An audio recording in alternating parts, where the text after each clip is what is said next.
வாக்குண்டாம் நல்ல மனமுண்டாம் மாமலரால் நோக்குண்டாம் மேனி நுடங்காது பூக்கொண்டு துப்பார் திருமேனி தும்பிக்கையான் பாதம் தப்பாமல் சார்வார் தமக்கு. அனைத்துலக ஆன்மீக அன்பர்களுக்கு வணக்கம். நாம் இப்போ இந்த வீடியோவில் பார்க்கக்கூடிய விஷயம் அப்படிங்கிறது மார்ச் மாதத்துக்கு உண்டான ராசி பலன்கள். அதாவது மார்ச் மாதம் இந்த 30 தேதிகளுக்கும் உண்டான 12 ராசிகளுக்கு உண்டான பலன்களை பார்க்குறோம். ஒவ்வொரு ராசிக்கும் செப்பரேட்டாக தனித்தனியாக நம்ம பார்க்குறோம். அதுக்கு முன்னாடி நம்ம இந்த மார்ச் மாதத்துக்கு என்ன சிறப்பு அப்படிங்கிறத நம்ம பார்த்துருவோம்.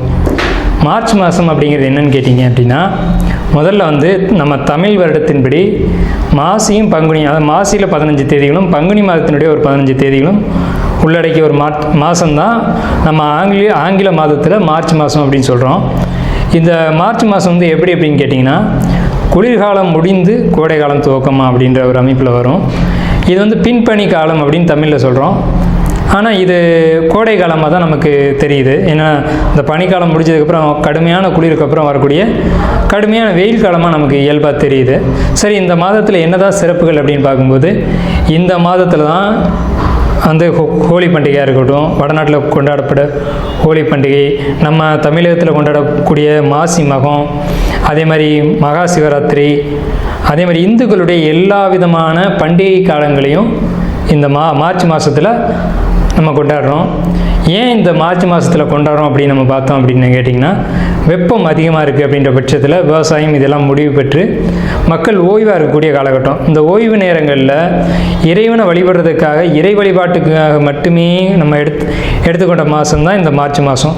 முழுக்க முழுக்க இறை வழிபாடு, அதான் ஜாதி மதம் இனம் எல்லா வேறுபாடுகளும் இல்லாமல் எல்லாரும் இணைஞ்சு ஒரு கோயில் எடுத்து கும்பாபிஷேகம் பண்ணுறதா இருக்கட்டும், திருவிழாவாக இருக்கட்டும், அல்லது விரதம் இருந்து ஒரு கோயிலுக்கு போய் மாலை போட்டு ஒரு அர்ச்சனை பண்ணிவிட்டு அங்கே வழிபாடு பண்ணுறதா இருக்கட்டும், இது எல்லாமே எப்போ நடக்குது அப்படின்னு பார்த்திங்கன்னா இந்த மார்ச் மாதத்தில் தான் நடைபெறுது. அப்போ மொத்தத்தில் நம்ம பார்க்கும்போது இது இறை வழிபாட்டுக்கான ஒரு மாதம் அப்படின்னு எடுத்துக்கலாம். முக்கியமான விஷயம் அப்படின்னு பார்த்திங்கன்னா, இந்த மார்ச் மாதத்தில் தான் பிரம்மஹத்தி தோஷத்துக்கான நிவர்த்திக்கான மாதம். தோஷங்களே கடுமையான தோஷம், நிவர்த்தி செய்ய முடியாத தோஷம் அப்படிங்கிறது பிரம்மஹத்தி தோஷம் தான். அதுவே இந்த மார்ச் மாதத்தில் தான் நமக்கு நிவர்த்தி செய்யக்கூடிய காலகட்டங்கள் அப்படின்னு வருது.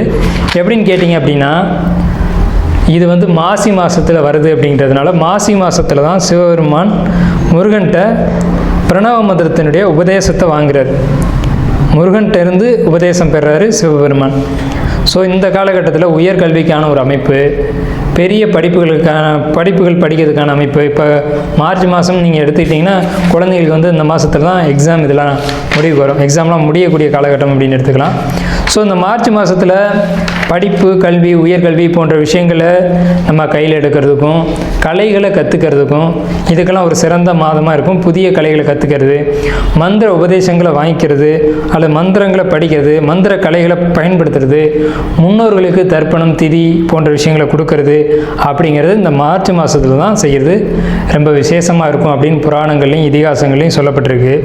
அதே மாதிரி விரத தினங்கள் அப்படின்னு பார்க்கும்போது இந்த மாதத்தில் இந்த மாதம் ஆரம்பித்த உடனே பௌர்ணமி வரும், அடுத்து ஏகாதசி வரும். அதே மாதிரி 15ஆம் தேதி அன்றைக்கி பார்த்தீங்க அப்படின்னா உங்களுக்கு திருவோண நட்சத்திரம் வரும், ஏகாதசி திதி வரும், பூச நட்சத்திரம் அன்று தான் பௌர்ணமி வரும் மாசி மாதத்தில் மட்டும். இந்த மாதத்தில் தான் மகா சங்கடகர சதுர்த்தி அப்படின்னு சொல்லக்கூடிய சங்கடகர சதுர்த்தி வரும். இந்த சங்கடகர சதுர்த்தியில் பூஜை பண்ணக்கூடியவங்க, விரதம் இருக்கக்கூடியவங்களுக்கு எல்லா விதமான தோஷங்களும், எந்த ஜென்மத்தில் செஞ்ச தோஷங்களும் பாவங்களும் நீங்கும் அப்படின்னு சாஸ்திரங்கள் சொல்லியிருக்கு. அப்பேற்பட்ட இந்த மார்ச் மாதத்தில் 12 ராசிகளுக்கு உண்டான பலன்களை நாம் இப்போ பார்ப்போம். அன்பார்ந்த மகர ராசி நேயர்களே, மார்ச் மாதத்துக்கு உண்டான ராசி பலன்கள், அந்த மார்ச் மாதம் இருக்கக்கூடிய கிரக நிலைகளை தொட்டு உங்களுக்கு என்ன விதமான பலன்கள்லாம் நடக்க இருக்குது அப்படிங்கிறத பார்க்குறோம். முதல்ல நான் சொல்கிறேன், இந்த மார்ச் மாதம் உங்களுக்கு ஒரு சிறந்த மாதம். என்ன இப்படி சொல்கிறாருங்க அப்படின்னு பார்த்தீங்க அப்படின்னா, நீங்கள் எடுத்த காரியம் எல்லாமே வெற்றி அடையும். ஆனால் நீங்கள் எடுக்கிற காரியம் எல்லாமே பெரிய காரியமாக இருக்கும். சின்ன சின்ன விஷயங்களை நீங்கள் எப்போவுமே தொட மாட்டீங்க. புளி பசிச்சாலும் புல்லை தின்னாதுன்ற மாதிரி நீங்கள் எடுக்கக்கூடிய விஷயமே மற்றவங்க தொடாத பெரிய விஷயத்தை தான் நீங்கள் தொடுங்க. அல்லது மற்றவங்க எல்லோரும் தொட்டுட்டு முடியலேன்னு விட்டுட்ட காரியத்தை நீங்கள் கையில் எடுப்பீங்க. ஆனால் நீங்கள் வெற்றி அப்படின்ற ஒரு விஷயத்தை தான் வாழ்க்கையில் பார்ப்பீங்க. வாழ்நாளில் அது மட்டும்தான் மிஞ்சும். ஸோ அப்படிப்பட்ட மகர ராசிக்காரங்களுக்கு இப்போ தொட்டது துளங்குமா அப்படின்னு கேள்வி கேட்டிங்க அப்படின்னா, கண்டிப்பாக நீங்கள் எடுத்த காரியத்தில் வெற்றி அடைவீங்க. நீங்கள் பெரிய ஒரு காரியத்தை எடுத்துருக்கீங்க, இந்த மார்ச் மாதத்தில் அதில் ஒரு வெற்றி கிடைக்கும். இறைவனோட அருள் அப்படிங்கிறது உங்களுக்கு எப்போதுமே உண்டு. மகர ராசினால எப்போதுமே உண்டு. இறை அருள் உங்களுக்கு எப்போவுமே ஒரு வளையம் போல் உங்களை பாதுகாக்கும். அந்த அனுகூலத்தின் அடிப்படையில் நம்ம சொல்லக்கூடிய விஷயம், வீடு, வண்டி, வாகனம், கடன் போன்ற விஷயங்களை நினச்சி நீங்கள் கவலைப்பட வேண்டிய காலகட்டம் தான். 7.5 சனி முடிஞ்சுதா இன்னும் இல்லையா அப்படின்னு நீங்கள் கேட்டிங்கன்னா, கண்டிப்பாக கடந்து எவ்வளோ நாள் ஆச்சு. உங்களுக்கு கடன் பிரச்சனை இருக்கிறது என்னமோ உண்மை தான். ஆனால் கடனை தாண்டி வருமானங்களும் அதிகமாக வந்துகிட்ருக்கு. வரக்கூடிய வருமானங்கள் உங்களுக்கு போதுமானதாக தான் இருக்கும். இன்னமும் வருமான உயர்வு, பொருளாதார லாபங்கள் அப்படிங்கிறது இருக்கும். உங்களுக்கு தொழில் அப்படின்றத பொறுத்த வரைக்கும் என்ன தொழில் நீங்கள் பண்ணியிருந்தாலும் சரி, ஒரு வாட்ச்மேன் நிலைக்கே போனதாக இருந்தாலும் சரி, அங்கேருந்து உங்களுக்கு ஒரு நல்ல லாபம், நல்ல ஒரு வெற்றி கண்டிப்பாக உண்டு. அப்படிங்கிறது எல்லளவு மாற்றம் இல்லை. படிக்கக்கூடிய மாணவர்களை பொறுத்த வரைக்கும் படிப்பில் அதீத முன்னேற்றங்கள் மாணவர்களுக்கு காத்துட்ருக்கு. படிப்பில் இருக்கிறதுலே அதிகபட்ச மார்க்கை நீங்கள் தான் எடுப்பீங்க. அதே மாதிரி பிஹெச்டி படிக்கக்கூடிய மாணவர்களை பொறுத்த வரைக்கும் ஆராய்ச்சி கல்வி, ஜோதிடம், இது மாதிரி தந்திரமான விஷயங்களை படிக்கக்கூடியவங்க, இவங்களுக்கு ரொம்ப ரொம்ப ரொம்ப சிறப்பான காலகட்டம். இதெல்லாம் ஈஸியாக கை வந்துடும் மகர ராசிக்காரங்களுக்கு. இந்த காலகட்டத்தில் எதை செய்யணுமோ அதை மட்டும்தான் செய்யணும் அப்படிங்கிற மாதிரி. அப்படின்னு நீங்கள் படிப்பு அப்படின்றத பொறுத்த வரைக்கும் பார்த்தீங்க அப்படின்னா, கண்டிப்பான முறையில் நல்ல ஒரு அதிகபட்ச மார்க்கை தான் நீங்கள் ஸ்கோர் பண்ணுவீங்க. அதை நீங்கள் எதிர்பார்த்துருக்க கூட மாட்டீங்க, அப்படி ஒரு மார்க்கை நீங்கள் ஸ்கோர் பண்ணுவீங்க. கல்வி அப்படின்ற ஒரு நிலையை பொறுத்த வரைக்கும் புதிய கல்விகள், புதிய கலைகளை கற்றுக்கூடிய காலகட்டம். சொல்லப்போனால் உங்களுக்கு புதுசாக ஒரு கலைகளை கற்றுக்கலாம் அப்படின்ற ஒரு நிலை வரும். உங்களுக்கு அது தானாகவே தேடி வரும் அப்படின்ற ஒரு நிலை உங்களுடைய கோச்சார் நிலையின்படி இருக்குது. அடுத்த நிலையில் பார்த்தீங்க அப்படின்னா, ஆலய பயணங்கள் நிறைய நடந்துகிட்டு இருக்கும். உங்களுக்கு தெரியாது, திடீர்னு ஒரு பயணங்கள் மேற்கொள்ள வேண்டியதாக இருக்கும். தவிர்க்க முடியாமல் நீங்கள் போகக்கூடிய சூழ்நிலையில் நீங்கள் இருப்பீங்க. அதே மாதிரி பொருளாதாரம் அப்படிங்கிறது ஜாப்பில் இருந்தாலும் சரி, தொழிலில் இருந்தாலும் சரி, உங்களுக்கு ஓரளவுக்கு நிறைவான வருமானங்கள் தான் இருக்கும். நீங்கள் வாகனங்களில் மட்டும் கவனமாக பயணிக்கணும் அப்படின்ற ஒரு விஷயத்தை நம்ம ஆழமாக பதிவு செய்கிறோம். வாகனம் ஓட்டும்போது ரொம்ப வேகமாக ஓட்டுறது, அதீதமாக கவனம் இல்லாமல் ஓட்டுறது, அல்லது வேறொரு சிந்தனையில் வாகனங்களை ஓட்டுறது அப்படிங்கிறது ரொம்ப கவனமாக இருக்கணும்.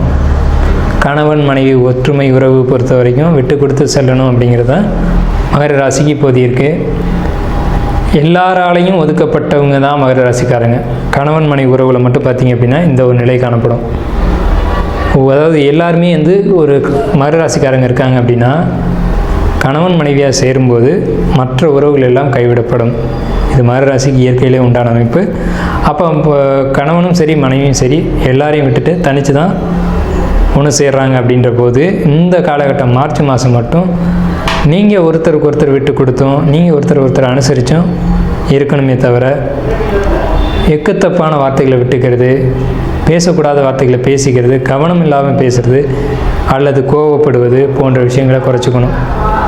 முயற்சிகள் மிக கடுமையாக இருக்கும். அந்த கடுமையான முயற்சிகளுக்கு வெற்றியும் கிடைக்கும். வருமானமும் போதுமான அளவு இருக்கும்.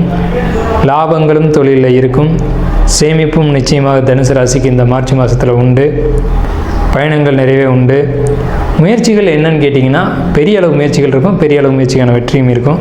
மீண்டும் நான் அதை சொல்லிக்கிறேன். உங்களுடைய குடும்ப வாழ்க்கையில் மட்டும் நீங்கள் கவனமாக இருக்கணும். திருமண வாழ்க்கையை பொறுத்த வரைக்கும் நான் 5 நட்சத்திர மதிப்பெண் தான். குடும்ப வாழ்க்கைக்கு 4 நட்சத்திர மதிப்பெண் தான். படிப்புக்கு 5 நட்சத்திர மதிப்பெண் தான். உங்களுக்கு அதிர்ஷ்டமான எண் 6ஆம் எண். அதிர்ஷ்டமான நிறம் ரோஸ், பிங்க். இந்த கலர்களை நீங்கள் இந்த மார்ச் மாதத்தில் பயன்படுத்தலாம். அதிர்ஷ்டமான வழிபட வேண்டிய தெய்வம் பெருமாள். நீங்கள் அதிகமாக பெருமாள் கோயில் வழிபாடு பண்ணலாம்.